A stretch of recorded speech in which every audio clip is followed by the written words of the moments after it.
Movie का नाम निज़ल है। ये मूवी अपने आप में काफी सस्पेंस और मिस्ट्री से भरी हुई है, जहां 8 साल के बच्चे को 30 साल पहले हुए मर्डर्स के बारे में पता चलता है और इसके बाद जैसे जैसे इस कहानी के बाकी राज खुलते हैं, ये कहानी आपको पूरी तरह से घुमा के रख देती है। तो चलिए शुरू करते हैं। मूवी की शुरुआत में एक खतरनाक कार एक्सीडेंट होता है। उधर अगले दिन से शहर में बहुत तेज बारिश होने लगती है, जहां हम जॉन बेबी नाम के एक आदमी को देखते हैं।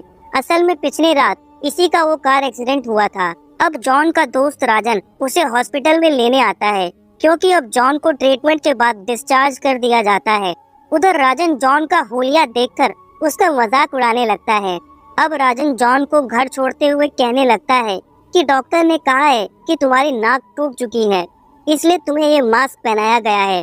कुछ दिनों तक तुम्हें किसी भी हालत में इस मास्क को नहीं निकालना। घर आते ही जॉन अपनी माँ से वीडियो कॉल पे बात करता है। इसकी माँ बाहर रहती है। जॉन यहाँ अपना कैमरा ऑफ करके बात करता है, ताकि माँ को इसके चोट के बारे में पता न लग जाए, नहीं तो वो खामखा परेशान होगी। जॉन एक डिस्ट्रिक्ट मजिस्ट्रेट यानी जज होता है। अब अगले दिन जब जॉन अपने कोर्ट जाता है, तब भी जबरदस्त बारिश हो रही होती है। जॉन जैसे ही अपने कोर्ट के अंदर जाता है, आसपास के सभी लोग उसे अजीब तरीके से देख रहे होते हैं, क्योंकि उसने अपने चेहरे पे मास्क लगाया होता है। अब जॉन सीधे अपने सीनियर अजीत के पास जाता है, जहां जॉन और अजीत के बीच काफी सारी जरूरी बातें होती हैं। उसके बाद अजीत जॉन से कहता है कि मैं एक इम्पोर्टेंट केस के सिलसिले में बाहर एक ऑफिसर से मिलने जा रहा हूँ, तुम भी मेरे साथ चलो। पहले तो जॉन साथ में चलने के लिए राजी नहीं होता, लेकिन अजीत के बार बार कहने पर वो उसके साथ चल देता है। चूँकि जॉन का तो पहले से ही मन नहीं था जाने का, इसलिए थोड़ी दूर जाने के बाद जॉन ड्राइवर से कहता है कि मुझे यही पास के मॉल के पास छोड़ दो, पता नहीं ये बारिश कब रुकेगी, मैं तो अपना छाता भी अपने साथ नहीं लाया। जॉन की ये बातें सुनकर अजीत और उसका ड्राइवर जॉन को अजीब तरह से देखने लगते हैं, और यहाँ हमें पता चलता है कि असल में यहाँ कोई बारिश ही नहीं हो रही। एक्सीडेंट के बाद से जॉन अपने चारों तरफ बारिश को इमेजिन कर रहा है, जबकि पिछले कई हफ्तों से केरला में कोई बारिश ही नहीं हुई। जॉन की ऐसी बुरी हालत देखकर अजीत उसको डॉक्टर से मिलने को सजेस्ट करता है और उसे पास के हॉस्पिटल के बाहर छोड़ देता है। अब जॉन जैसे ही कार से बाहर उतरता है, तो वो देखता है कि सच में वहाँ कोई बारिश नहीं हो रही। जॉन सिर्फ बारिश की बूंदों को देख पा रहा होता है, लेकिन उसकी एक भी बूंद जॉन महसूस नहीं कर पा रहा होता है। अब जॉन जब साइकियाट्रिस्ट से मिलता है, तो साइकियाट्रिस्ट उसे कहता है कि एक्सीडेंट के बाद से ही तुम्हें पोस्ट ट्रॉमेटिक स्ट्रेस डिसऑर्डर हुआ है, इसलिए तुम बारिश को इमेजिन कर रहे हो। तुम चिंता मत करो, धीरे धीरे अपने आप ये ठीक हो जाएगा, तुम बस अपना ख्याल रखो। इधर राजन जॉन को अपने लिए एक ड्राइवर रखने के लिए सजेस्ट करता है, जब तक कि ये पूरी तरह से ठीक नहीं हो जाता।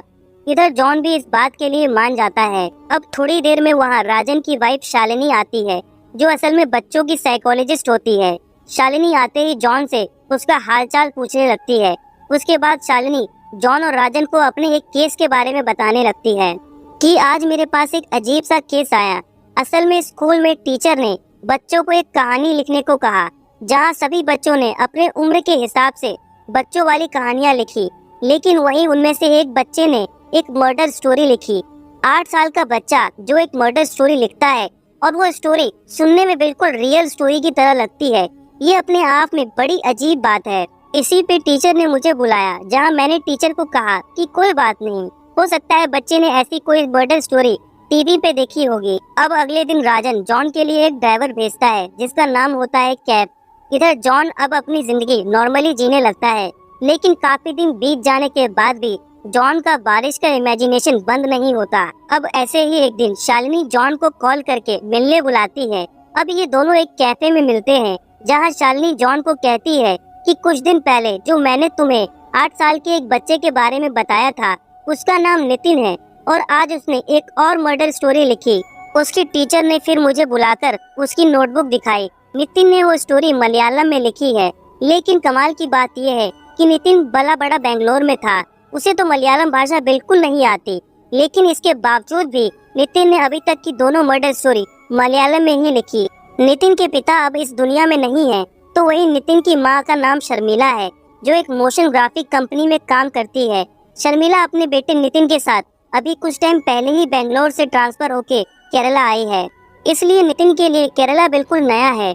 उसे तो यहाँ के किसी भी इलाके के बारे में कुछ नहीं पता, लेकिन इसके बावजूद भी नितिन ने अपने मर्डर स्टोरी में केरला के करवट्टा नाम के एक गांव के बारे में जिक्र किया है। अब इसके साथ ही शालिनी जॉन को नितिन की लिखी स्टोरी के कुछ लाइन्स पढ़ने को देती है। जॉन उन लाइन्स को पढ़ने लगता है जहां ये लिखा होता है कि एक आदमी को एक बड़े से पत्थर के साथ बांधकर करवट्टा के तालाब में फेंक दिया गया। अब ये सब जानने और पढ़ने के बाद जॉन शालिनी से कहता है कि मैं एक बार नितिन से मिलना चाहता हूँ। शालिनी यहाँ जॉन से कहती है कि शर्मिला एक ओवर प्रोडक्टिव माँ है, वो ऐसे ही किसी को अपने बच्चे से मिलने नहीं देती, पहले हमें उसकी परमिशन लेनी होगी। और इस तरह शालिनी जॉन को शर्मिला के पास ले जाती है। जॉन यहाँ शर्मिला को बताता है कि वो एक जज है और उसके इन मर्डर स्टोरीज के सिलसिले में उसके बेटे नितिन से मिलना चाहता है, लेकिन शर्मिला इस बात के लिए नहीं मानती। इस पे जॉन कहता है तो ठीक है, मैं पुलिस की मदद ले लेता हूँ। पुलिस का नाम सुनते ही शर्मिला बेमन से जॉन को परमिशन दे देती है। उसके बाद शर्मिला जॉन और शालिनी को अपने अपार्टमेंट पे ले जाती है और उन दोनों को लिफ्ट से जाने को कहती है और खुद सीढ़ियों से ऊपर जाती है। इसका राज भी आपको बाद में पता चलेगा। खैर, शालिनी को यहाँ लगता है कि शर्मिला शायद फिट रहने के लिए सीढ़ियों का इस्तेमाल करती है। अब जॉन और शालिनी शर्मिला के घर जाते हैं और जॉन वहाँ नितिन से मिलता है, जहाँ नितिन जॉन को पसंद करने लगता है और उसके साथ हंसने खेलने लगता है। उधर थोड़ी देर बाद शर्मिला जॉन को नितिन की लिखी पूरी मर्डर स्टोरी देती है, जिसे लेके जॉन वहाँ से चले जाता है। असल में शर्मिला को पता रहता है कि उसके बेटे नितिन के बारे में कुछ न कुछ तो गड़बड़ है, लेकिन फिर भी वो इस बात को दबाए रखती है और अपने बेटे को लेकर हमेशा पॉजिटिव रहती है। उधर जॉन घर पहुंचकर उस स्टोरी को पूरा पढ़ता है और उस पेपर में ये लिखा रहता है कि करवट्टा गांव में एक हरा तालाब है और उस तालाब के पास से चर्च के बेल की आवाज सुनाई देती है। एक दिन आधी रात को कुछ लोग एक जिंदा आदमी को एक बड़े से पत्थर से बांधकर उस हरे तालाब में जिंदा डुबा देते हैं। अब इस बात की इन्वेस्टिगेशन करने के लिए दूसरे दिन जॉन अपने ड्राइवर कैफ के साथ करवट्टा गांव जाता है और वहां पुलिस से मिलके उनसे पूछने लगता है कि क्या इस गांव में कोई हरा तालाब है। मेरा मतलब ऐसा तालाब जहां ऊपर में काई जम गई हो जिससे वो हरा दिख रहा हो और वहां से चर्च के बेल की आवाज भी सुनाई देती हो। अब इस इंफॉर्मेशन के हिसाब से पुलिस वाले जॉन को ऐसे ही एक तालाब के पास ले जाते हैं। अब जॉन यहाँ ऐसे लोगों को बुलाने को कहता है जो इस तालाब में उतरकर अंदर तक की तलाशी ले सके, और इस तरह दो लोग वहाँ आते हैं और बहुत देर तक तालाब के हर कोने की तलाशी लेते हैं, जहाँ बहुत देर खोजबीन करने के बाद उनके हाथ एक स्केलेटन लगता है। ये देखकर जॉन और बाकी पुलिस वालों के तो होश ही उड़ जाते हैं। जॉन यहाँ समझ जाता है कि नितिन ने जो स्टोरी लिखी थी वो सच है। अब वो पुलिस वाले जॉन से पूछने लगते हैं कि सर, आपको कैसे पता कि इस तालाब में स्केलेटन है या किसी को मारा गया है। इसमें जॉन इन पुलिस वालों को झूठ कहने लगता है कि मैं नहीं जानता था कि इस तालाब में किसी का स्केलेटन मिलेगा। असल में मेरे पास एक फेक करेंसी का केस आया था, जहां मुझे खबर मिली कि उस आदमी ने उन फेक करेंसी को इसी तालाब में फेंका, इसलिए उसी फेक करेंसी को ढूंढने में यहाँ आया था। इधर पुलिस वालों को जॉन की इन बातों पर यकीन नहीं होता और वो लोग इस पे शक करने लगते हैं। अब घर पहुंचकर जॉन राजन और शालिनी को बताता है कि नितिन की स्टोरी सच्ची है, उस तालाब में सच में एक इंसान का स्केलेटन मिला। अब अगले दिन जब जॉन कोर्ट जाता है तो उसका सीनियर अजीत उससे कल वाली घटना के बारे में पूछने लगता है कि तुम्हें जज होकर इन्वेस्टिगेट करने की क्या जरूरत पड़ गई। अब पुलिस वालों को तुम पे शक हो गया है, सच सच बताओ कि तुम कल वहाँ क्यों गए थे। ये सुनने के बाद जॉन यहाँ एक और झूठ बोलने लगता है कि अजीत, तुम्हें पता है ना कि मैं मर्डर केसेस पर पीएचडी कर रहा हूँ।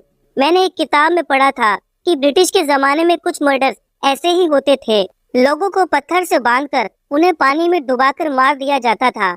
इसी दौरान मुझे करवट्टा के बारे में पता चला तो मैं अपनी रिसर्च के लिए वहाँ चला गया था। अब जॉन जब वहाँ से जाने लगता है तो अजीत उस स्केलेटन के बारे में एक दिमाग हिलाने वाली बात बताता है कि कल उस स्केलेटन को टेस्टिंग के लिए फोरेंसिक लैब भेजा गया और आज उसके रिपोर्ट आए हैं।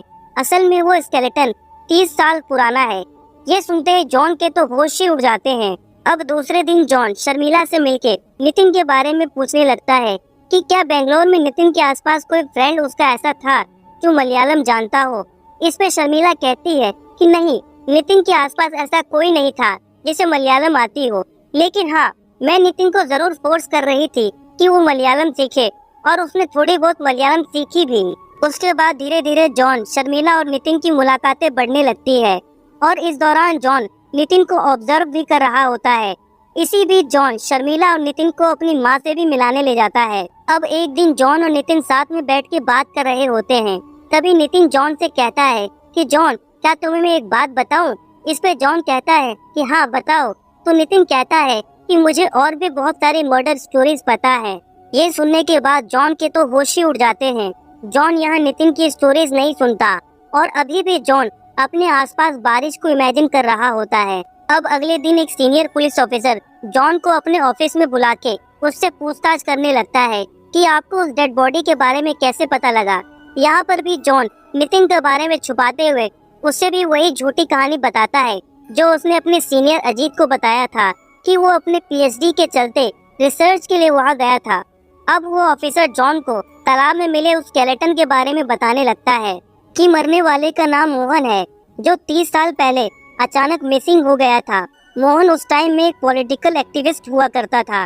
अब ये सब जानने के बाद जॉन वहाँ से सीधे शर्मिला से मिलने जाता है और यहाँ हमें पता चलता है कि पुलिस वालों ने अपने शक के चलते एक पुलिस ऑफिसर को जॉन पे नजर रखने के लिए उसके पीछे लगा रखा होता है। इधर बातों ही बातों में शर्मिला जॉन को कहती है कि मुझे स्वीडन में जॉब का ऑफर आया है, इसलिए मैं नितिन को लेके वहाँ चली जाऊंगी। शायद वहाँ जाके नितिन ये सब कहानियाँ भूल जाए। अब अगले दिन जब जॉन अपने कोर्ट जाता है तो उस वक्त भी वो पुलिस ऑफिसर उसका पीछा करता रहता है। अब जब जॉन अपने ऑफिस में बैठा होता है तब एक अनजान औरत जॉन से मिलने आती है और जॉन से कहने लगती है कि आपने जिस आदमी की डेड बॉडी को तालाब से ढूंढा, मैं उस आदमी यानी मोहन को जानती थी।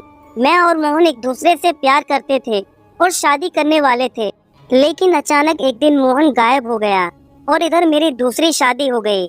अब वो औरत जॉन को कहती है कि आपको मोहन की आत्मा ने ही बोला था ना कि उसकी बॉडी वहाँ पर है। ये सब सुन के जॉन घबरा जाता है।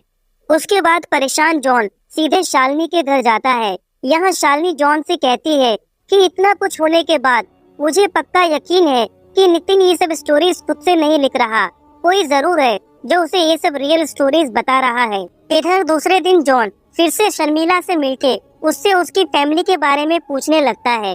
अब शर्मिला यहाँ अपने फैमिली के बारे में उसे बताने लगती है कि असल में शर्मिला के हस्बैंड का नाम सचिन था। शर्मिला और सचिन एक दूसरे से प्यार करते थे, जिसके चलते दोनों ने इंटरकास्ट मैरिज कर ली, लेकिन सचिन के परिवार वालों ने शर्मिला को नहीं अपनाया। उधर शर्मिला की बात की जाए तो जब शर्मिला छोटी थी तभी उसके माता पिता गुजर गए। सचिन एक न्यूज़पेपर में एज ए इन्वेस्टिगेटर की तरह काम करता था और बड़े बड़े क्राइम इन्वेस्टिगेशन को क्रैक करके अपने न्यूज़पेपर के लिए लाता था।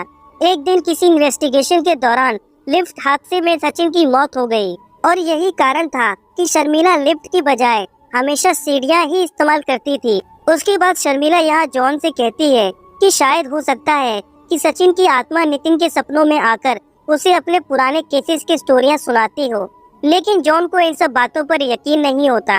अब जॉन फिर से नितिन के पास जाके उसे कहता है कि नितिन, तुमने उस दिन मुझसे कहा था ना कि तुम और भी स्टोरीज जानते हो, क्या तुम मुझे एक और स्टोरी सुना सकते हो?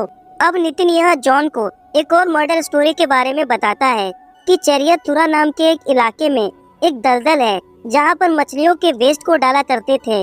वहाँ एक आदमी को उसी दलदल में ढकेल कर मार दिया गया। अब ये स्टोरी सुनने के बाद जॉन कंफर्मेशन के लिए चरियथुरा जाने लगता है। इधर भी वो पुलिस ऑफिसर जॉन का पीछा करता रहता है, लेकिन थोड़ी देर बाद बीच रास्ते में उसकी गाड़ी का एक्सीडेंट हो जाता है और वो आगे जॉन का पीछा नहीं कर पाता। चरियथुरा पहुँच के जॉन अनऑफिशियली वहाँ के एक पुलिस वाले से मिलता है और उस एरिया के बारे में पूछने लगता है जिसका जिक्र नितिन ने अपनी स्टोरी में किया था।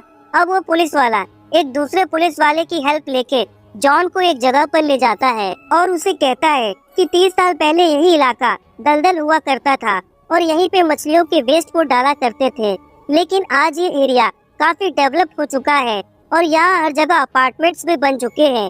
और ये एरिया योहानन नाम के एक आदमी का था, लेकिन इस दलदल में फंसकर योहानन की मौत हो गई थी। ये सुनते ही जॉन के होश उड़ जाते हैं। वो तुरंत शर्मिला को कॉल करके कहता है कि नितिन की दूसरी स्टोरी भी सच निकली। इधर दूसरी तरफ वो पुलिस ऑफिसर अपने सीनियर से मिलकर उसे कहता है कि सर, मुझसे ये नजर रखने वाला काम नहीं हो पाएगा, आप प्लीज मुझे कोई दूसरा काम दे दीजिए। उधर दूसरी तरफ जॉन, शर्मिला, नितिन और जॉन का ड्राइवर कैब, ये चारों बेंगलोर आ जाते हैं।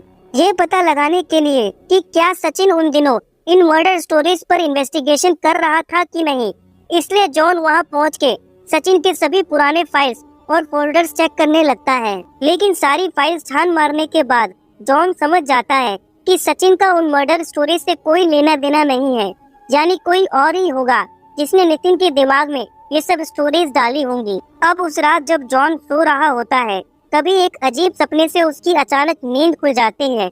अब जॉन पूरे घर में इधर उधर टहलने लगता है। तभी जॉन वहाँ के एक रूम के सामने से गुजर रहा होता है।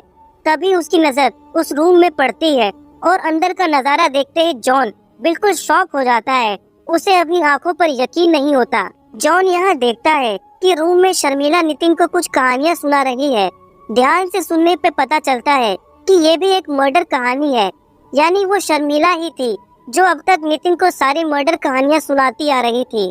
हालांकि नितिन नींद में रहता था, लेकिन वो सब कहानियाँ उसके सबकॉन्शियस दिमाग में जाके बैठ गई।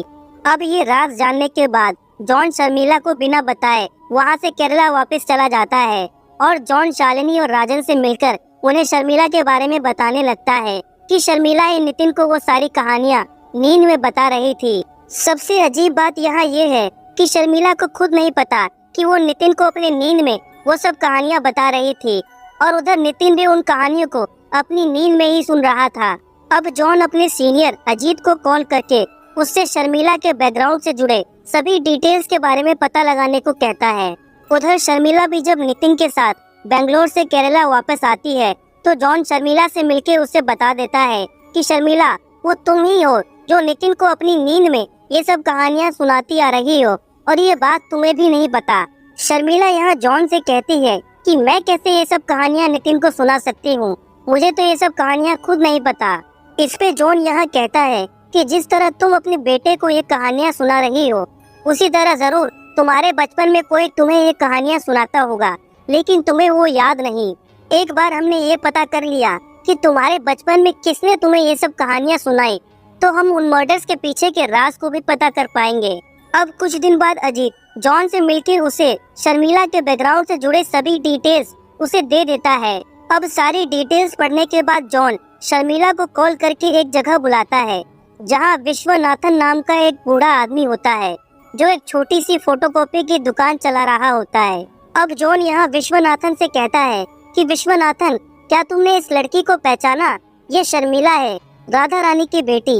ये सुनते ही विश्वनाथन वहीं बेहोश होकर गिर पड़ता है। उसके बाद जॉन और शर्मिला विश्वनाथन को हॉस्पिटल ले जाते हैं, जहां ट्रीटमेंट के बाद जब विश्वनाथन को होश आता है तो जॉन यहाँ विश्वनाथन से कहता है कि हमारे इन्वेस्टिगेशन के हिसाब से तुम और शर्मिला की माँ राधा मणि काफी अच्छे दोस्त हुआ करते थे और हमारे इन्वेस्टिगेशन से हमें तुम्हारे 30 साल पहले किए सभी कारनामों के बारे में पता चल गया है। इस तरह जॉन नितिन के बताए उन मर्डर स्टोरीज के बारे में विश्वनाथन से पूछने लगता है। अब विश्वनाथन यहाँ अपनी फ्लैशबैक की बातें सभी को बताने लगता है कि आज से 30 साल पहले जब मैं जवान था, उस वक्त मैं और शर्मिला की माँ राधा मणि काफी क्लोज हो गए थे, क्योंकि हम दोनों एक ही पॉलिटिकल पार्टी से जुड़े थे। एक दिन अचानक राधा मणि के हस्बैंड की मौत हो गई। उसके बाद मैंने राधा मणि से शादी करने की बात की, लेकिन उसने समाज के डर से मेरे से शादी नहीं की। लेकिन इसके बाद भी हम दोनों अच्छे फ्रेंड्स की तरह मिलते जुलते थे।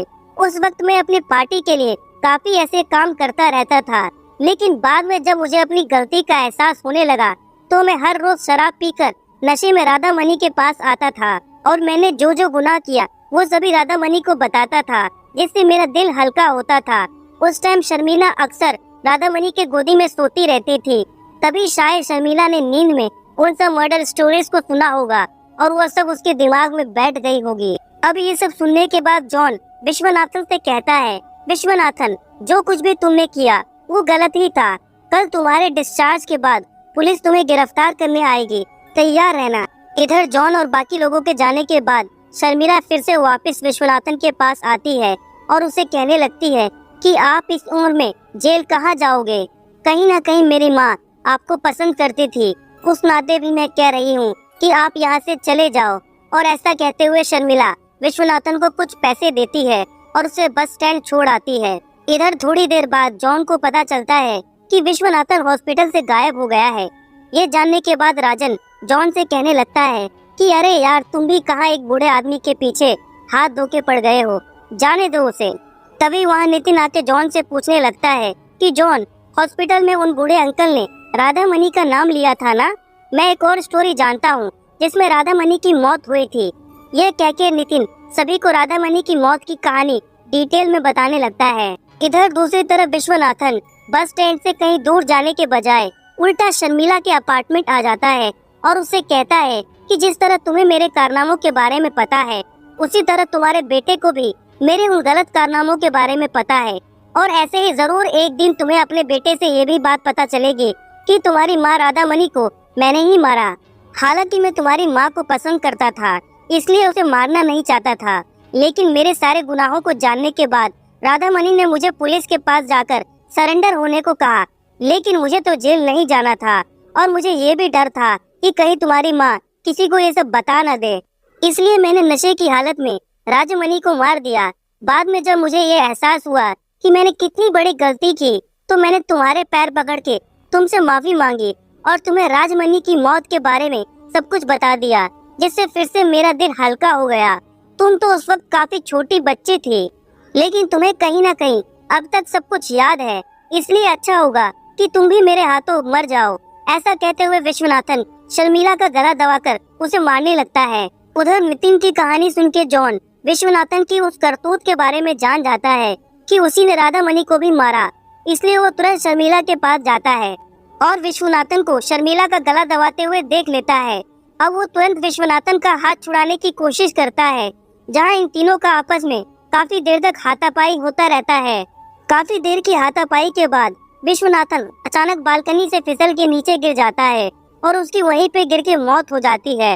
अब कहानी के आखिर में शर्मिला और नितिन स्वीडन जाने के लिए तैयार हो जाते हैं, जहाँ रास्ते में जब ये तीनों एयरपोर्ट जा रहे होते हैं, तब हमें ये बात पता चलती है कि अब जॉन को वो मेंटल डिसऑर्डर नहीं है, लेकिन अब वो डिसऑर्डर शर्मिला को हो गया है और अब वो अपने चारों ओर बारिश को इमेजिन कर रही है। असल में शर्मिला ने ये उम्मीद नहीं की थी कि विश्वनाथन उसकी माँ के साथ ऐसा करेगा। और यहीं पे हमारी कहानी होती है खत्म। अगर आपको ये एक्सप्लेनेशन अच्छा लगा तो प्लीज लाइक कीजिए, कोई इशू लगा तो कमेंट करके जरूर फीडबैक दीजिए। Thank you very much.